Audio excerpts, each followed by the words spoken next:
This channel does not promote any violent, harmful, or illegal activities. All content provided by this channel is meant for an educational purpose only. Cancer Healer Center, a new beginning. দেখুন আজকে গোটা দেশে নজর ছিল বোধ করি আপনারও দিল্লির ফলাফলের দিকে।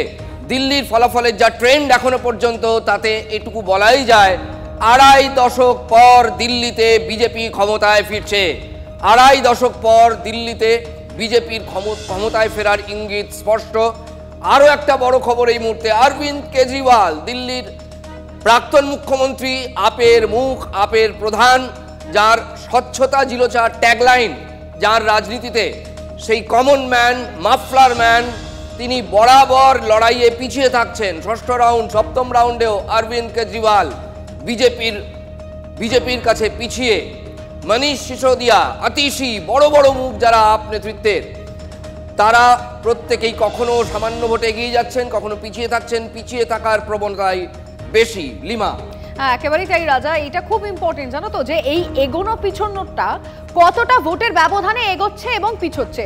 এবং এখন এই মুহূর্তে দাঁড়িয়ে দুপুর 12টার সময় দাঁড়িয়ে এটা বলাই যায় রাজা, দিল্লিতে পদ্ম ফুটলো, খরা অবশেষে কাটলো। এবং এটা বারবার বলা হচ্ছে, দিল্লির এই ভোট মানে বিজেপির কাছে প্রেস্টিজ ফাইট, কারণ যে দিল্লিতে বসে গোটা দেশের শাসন করা হচ্ছে, ভাবো একবার, সেই দিল্লি বিজেপির হাতছাড়া ছিল এতদিন ধরে, আর সেই বিজেপির দখল নিতে পারলো বিজেপি। এই মুহূর্তে দাঁড়িয়ে এর থেকে বড় খবর আর কি বা হতে পারে রাজা, তাই তো? অবশ্যই তাই। সরাসরি চলে যাব নয়াদিল্লিতে। আমাদের প্রতিনিধি রয়েছেন জ্যোতির্ময়, রয়েছেন আমাদের সঙ্গে দুই রাজনৈতিক বিশ্লেষকও রয়েছেন। কিন্তু প্রথমে যাব জ্যোতির্ময়ের কাছে।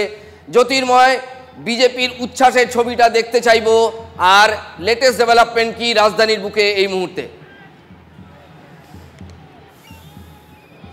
আমি প্রথমে এই ছবিটাতে চলে যাব। এই মুহূর্তে আমি যেখানে দাঁড়িয়ে রয়েছি, আমার সামনে যে রাস্তা দেখা যাচ্ছে কিছুটা দূরে, সেখানেই রয়েছে বিজেপির স্টেট অফিস। এবং সেই স্টেট অফিসে এই মুহূর্তে রাস্তা সম্পূর্ণভাবে ব্যারিকেড টেনে বন্ধ করে দেওয়া হয়েছে।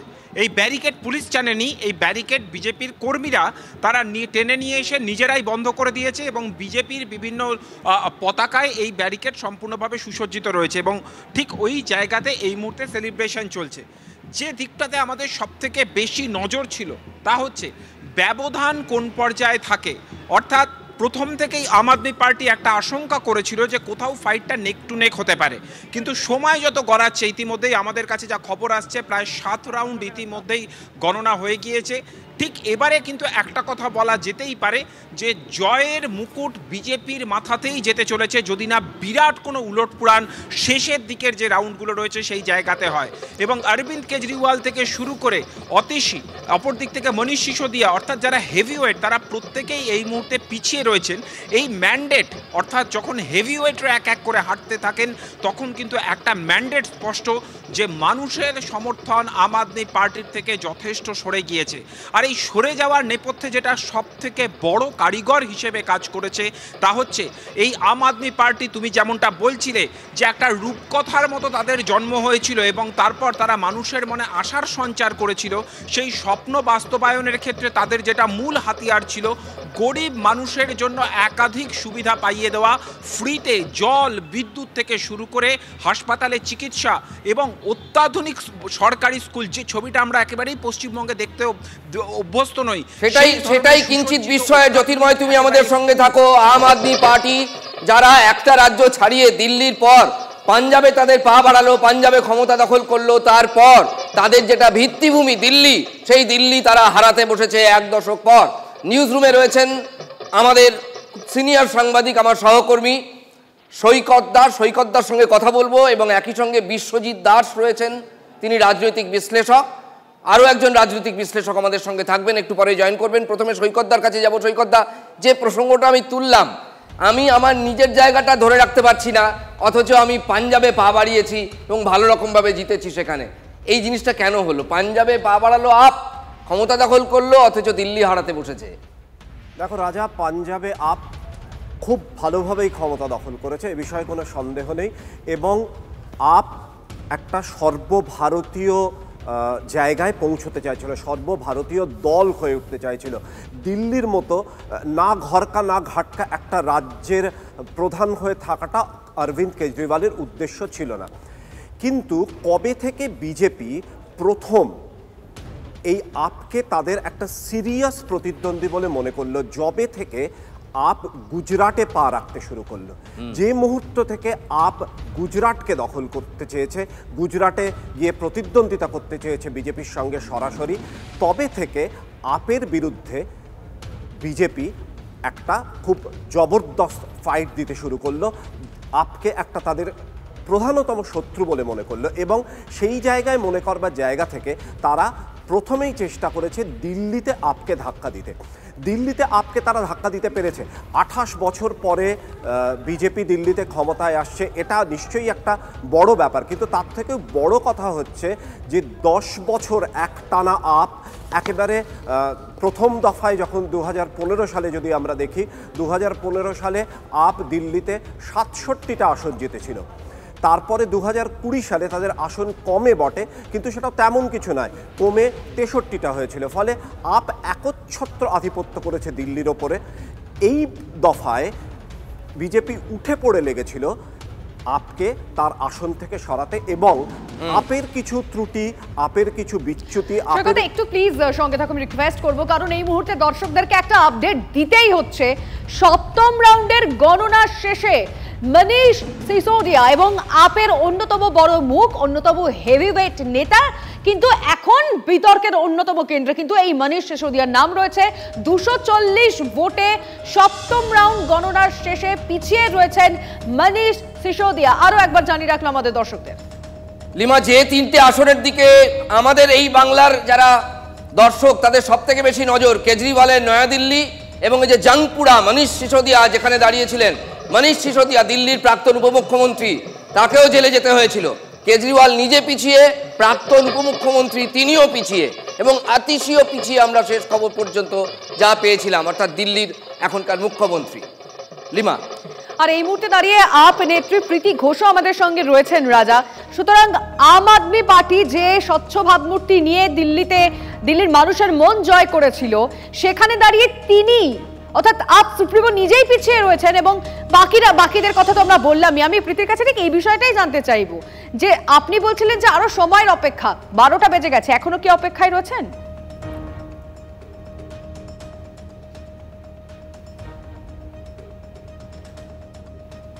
হ্যালো, হ্যাঁ প্রীতি, শোনা যাচ্ছে আমাদের কথা? না, প্রপার শোনা যাচ্ছে না আপনাদের কথা।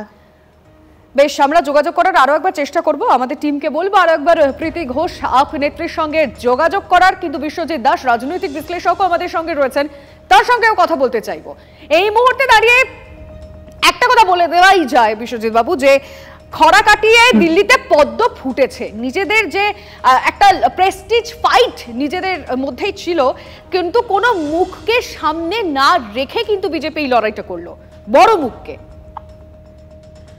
এই নির্বাচনের যে ফলাফল, সেই ফলাফলে অনেকগুলো ন্যারেটিভস ভেঙে দেওয়া হলো। প্রথম ন্যারেটিভস যে ইন্ডিয়া জোট এখন একটা মিথ, কারণ আঞ্চলিক স্তরে তাদের কোনো মিথস্ক্রিয়া হয়নি, অর্থাৎ রাজ্য স্তরে তাদের কোনো মিথস্ক্রিয়া তৈরি করতে পারেনি। একটা সময় এটা ভাবা হতো যে কংগ্রেসহীন আঞ্চলিক দল, অবিজেপি জোট সম্ভব নয় যেখানে কংগ্রেস থাকবে না। আজকে এই নির্বাচনের ফলে কংগ্রেসকেও ভাবতে হবে আঞ্চলিক দল ছাড়া কংগ্রেসও অবিজেপি জোট তৈরি করতে পারবে না। কারণ যে ন্যারেটিভসটা এতদিন ধরে তৈরি করেছিল আপ, স্বচ্ছতার ন্যারেটিভস, সেখানে দুর্নীতির অভিযোগে একের পর এক আপ নেতাদের যখন গ্রেপ্তার করা হচ্ছে, অভিযুক্ত করা হচ্ছে, সেই ন্যারেটিভসটা ভেঙে গেল সাধারণ মানুষের কাছে। অর্থাৎ এই যে জোট না হওয়ার কারণে আপ কোথা থেকে ভোট হঠাৎ করে একটা রাজনৈতিক দল তৈরি হয়ে পেল কোথা থেকে? মূলত দেখা যায় কংগ্রেসের ভোটটা শিফট করেছিল আপের ভোটে। আজকে নির্বাচনে এখনো পর্যন্ত যে ফলাফল আমরা হাতে পাচ্ছি, সেখানে দেখছি যে আবার সেই আপের ভোট কংগ্রেস অনেকগুলো আসনে কেটেছে। এবং কেন বিজেপি এখানে শক্তিশালী হলো, তিনটে বিষয় খুব গুরুত্বপূর্ণ। আমরা যদি আসনগুলোর ফলাফল দেখি, এক হচ্ছে মধ্যবিত্ত ভোট একটা বড় অংশ ছিল আপের কাছে, সেইটা শিফটিং করছে বিজেপি ভোটে। পূর্বাঞ্চলীয় যে ভোটটা রয়েছে, পূর্বাঞ্চলীয় যে কেন্দ্রগুলো রয়েছে, সেখানে তার ভোটটাও কিন্তু বিজেপির ভোটে শিফট করছে। সবচেয়ে গুরুত্বপূর্ণ হচ্ছে লাভলি সিং। লাভলি সিং যখন আপ থেকে চলে গেল, তার একটা জাম্প হলো, তখন কিন্তু সেই শিখ ভোটটা সেটাও কিন্তু পরিবর্তন হলো। অর্থাৎ কংগ্রেস একই সঙ্গে দেখা গেল যে তারা অবিজেপি ভোটে একটা ভাগ বসাচ্ছে। যদি একসঙ্গে লড়াইটা হতো তাহলে আপের পক্ষে রেজাল্টটা এতটা হতাশাজনক হতো না। ভোট ভাগাভাগি তো রয়েছে, কিন্তু ইশতেহারে জনমোহিনীর একটার পর একটা প্রকল্পের কথা বলা হয়েছে, সেটাও কি কোথাও গিয়ে ফ্যাক্টর? অবশ্যই আপনার থেকে জানবো, কিন্তু তার আগে রাজা আন্না হাজারের বক্তব্য আমাদের কাছে এসে পৌঁছেছে, সেটা বরং দর্শকদের শোনানো যাক। मैं बार बार बताते गया, लेकिन उनके दिमाग में नहीं आया। और आखिर शराब के बारे में उन्होंने एक मुद्दा उठाया कि शराब की दुकान, उसमें शराब की बात क्यों आ गई? पैसा, धन और दौलत इसमें बह गया है, और इसके कारण आज वो इलेक्शन में हार गए, कम वोटिंग हुई है। শুনছিলেন আন্না হাজারের প্রতিক্রিয়া, ভ্রষ্টাচার বিরোধী আন্দোলন করে যিনি গোটা দেশে একসময় সাড়া ফেলে দিয়েছিলেন। আবার চলে যাব নিউজ রুমে, আমাদের সতীর্থ রয়েছেন সৈকতদা রয়েছেন। সৈকতদা, তোমার কাছে যেটা আমার এখন জানার, এর আগে আমরা পাঞ্জাবের প্রসঙ্গ তুলেছিলাম, ওখানে নয়াদিল্লিতে দেখা যাচ্ছে যে মুসলিম ভোটেও কিন্তু বিজেপি ভাগ বসিয়েছে। এটা কি করে সম্ভব হচ্ছে? না, মুসলিম ভোটে বিজেপি ভাগ বসিয়েছে সেটার অসম্ভবের কিছু না। দিল্লির ভোটচিত্র যদি দেখো, 2014, 2019 এবং 2024 তিনটে ভোটেই, লোকসভা ভোটে দিল্লির 7টা আসন বিজেপি জিতেছে। ফলে বিজেপির যে ভোট ব্যাংক দিল্লিতে, সেটা একটা বিরাট ভোট ব্যাংক। কিন্তু রাজ্য পরিচালনার ক্ষেত্রে যখন রাজ্য পরিচালনা করা হচ্ছে, তখন একটা দিল্লিবাসীকে একটা বিকল্প বাস্তবের স্বপ্ন দেখিয়েছিল, যাকে আমরা অল্টারনেটিভ রিয়ালিজম বলি আর কি। সেই বিকল্প বাস্তবের স্বপ্ন কোথাও দিল্লিবাসীর স্বপ্ন ভঙ্গ হয়েছে আজ 10 বছর পরে, এবং একটা রূপকথার উত্থান আপের ইতিহাস যদি আমরা দেখি, আপ কখনো বিরোধী রাজনীতি করে, একটা দীর্ঘ সংগ্রাম করে, এ রাজ্যে মমতা বন্দ্যোপাধ্যায় যেমন দীর্ঘ বিরোধী রাজনীতি করে সংগ্রাম করে ক্ষমতায় বসেছেন, আপ কিন্তু সেটা বসেনি। 2012 সালে আপ প্রতিষ্ঠিত হয়, 2013 সালের দিল্লি ভোটেই আপ ক্ষমতায় আসে। 49 দিনের মাথায় অরবিন্দ কেজরিওয়াল পদত্যাগ করেন, আবার 2 বছর পরে নতুন করে 2015 সালে নির্বাচন হয় এবং বিপুল ভোটে আপ জিতে আসে। সেটা হচ্ছে এই বিকল্প বাস্তবের স্বপ্ন। সেই স্বপ্ন কোথাও ভঙ্গ হয়েছে। বিজেপির ভোট ব্যাংক দিল্লিতে ছিল, সামগ্রিকভাবেই ছিল, কিন্তু রাজ্য পরিচালনার ক্ষেত্রে এই একই মানুষ কোথাও বিজেপিকে ছেড়ে আপের ওপরে ভরসা করত। এইবারে যেটা বলছিলে মুসলিম ভোট ব্যাংকের কথা, মুসলিম ভোট ব্যাংক হয়তো আপ থেকে খানিকটা সরে গিয়েছে, কেননা দিনের শেষে কোথাও এই ধর্মভিত্তিক বিভাজনের থেকে মানুষের কাছে সুশাসন, তাদের চাওয়া পাওয়া অনেক বেশি গুরুত্বপূর্ণ বলে মনে হয়। বেশ, সৈকতদা তোমার কাছে আবার পরে ফিরছি, তুমি অবশ্যই আমাদের সঙ্গে থেকো। এই মুহূর্তে এই দিল্লির ফলাফল যেটা এখন যা ট্রেন্ড, তাতে এটাও কিন্তু খুব ইন্টারেস্টিং যে দিল্লিতে মুসলিম ভোটের একটা অংশ বিজেপি এবার টানতে পেরেছে এবং কংগ্রেস সেটা পায়নি, আপ সেটা পায়নি। দিনের শেষে এটা বলা যায় রাজা, যে মানুষ কিন্তু নিজে কিভাবে ভালো থাকবে, কোন কোন দিকগুলো সুবিধা করতে পারে তাদের, এটা তারা দিল্লির মানুষ অন্তত এটা ভেবেছে। চলো ছট করে বরং আমরা দিল্লির রেজাল্টটা এই মুহূর্তে ট্রেন্ড কি বলছে সেটা আমাদের দর্শকদেরকে বিগ ওয়ালে একবার দেখিয়ে নিতে চাইবো। কি আসছে খবর দিল্লি থেকে এই মুহূর্তে সরাসরি? অরবিন্দ কেজরিওয়াল নয়াদিল্লি থেকে তিনি পিছিয়ে রয়েছেন। আর কি খবর আসছে? আপ সুপ্রিমো স্বয়ং পিছিয়ে রয়েছেন। আর কোথায় কে এগিয়ে পিছিয়ে রয়েছেন? প্রবেশ সিং বর্মা, তিনি এই মুহূর্তে এগিয়ে রয়েছেন। এবং আতিশি কালকাজি খুব গুরুত্বপূর্ণ একটা কেন্দ্র, এবং আতিশি তিনি পিছিয়ে রয়েছেন রাজা। এটা কিন্তু মানে নজর রাখার মতোই। পরেরটা দেখি। এই তিনটে মুখ নিয়েই বাঙালির অন্তত সবথেকে বেশি চর্চা। এই তিনটে মুখই পিছিয়ে, মানে মনীষ সিসোদিয়া পিছিয়ে, তিনি জেলে গিয়েছিলেন দুর্নীতির অভিযোগে। কেজরিওয়াল জেলে গিয়েছিলেন, আতিশি যাননি, কিন্তু আতিশিও পিছিয়ে। অর্থাৎ না তাকে তো impact বসানো করেছে। হয়েছিল তার এই ক্লিয়ার ইমেজের জন্যই, কিন্তু সেও পিছিয়ে রয়েছে, মানে এক্ষেত্রে দাঁড়িয়ে একটা দলই ম্যাটার করে তো। এবং এই মুহূর্তে দাঁড়িয়ে আমরা আরো একবার আপনাদেরকে সেই ট্রেন্ড দেখিয়ে রাখতে চাইবো, যেখানে যে ট্রেন্ড বলে দিচ্ছে যে এই খরা কাটিয়ে 98 সালের পর সেই খরা কাটিয়ে দিল্লিতে কিন্তু পদ্ম ফুটছে, অন্তত আপাতত সেই সম্ভাবনাই প্রবল হচ্ছে। রাজা লিমা, সব থেকে বেশি দুর্ভাবনা যাকে ভাবতে বসতে হচ্ছে তার নাম কংগ্রেস। একেবারে কিছুতেই দিল্লিতে কংগ্রেস কোন রকম পেনিট্রেশন করতে পারলো না। সন্দীপ দীক্ষিত, শীলা দীক্ষিতের পুত্র, যিনি নয়াদিল্লিতে দাঁড়িয়েছেন, তিনিও কিছু ভোট কেটেছেন। তিনি কি কারণ বলছেন শুনুন। हम लोग डाइवर्ट नहीं कर पाए, हम लोग भरोसा नहीं जता पाए लोगों में कि हम रैली सशक्त एक ऑपरेशन बनकर निकलेंगे, तो उसका फायदा बीजेपी को हुआ और काफी वोटर आम आदमी में वापस रह गया। हम तो ये कहेंगे कि हम उस काम को नहीं पूरा कर पाए जो जिम्मेवारी हमें दी गई थी। ये कोई हम किसी के हार से हमको थोड़ी संतोष, नहीं, किसी के हार से कोई संतोष नहीं होता। देखिए, पार्टी में हमें तब संतोष होता है अगर हम पकड़ के खुद जीते। अगर हम खुद नहीं जीत पाएंगे तो कोई जीते या नहीं जीते उससे हमें कैसे फर्क पड़ सकता है। तो हम लोग तो चुनाव जीतने के लिए लड़े थे, नई दिल्ली भी और दिल्ली भी, नहीं हमको आशीर्वाद मिल पाया, उसका एक निराशा है।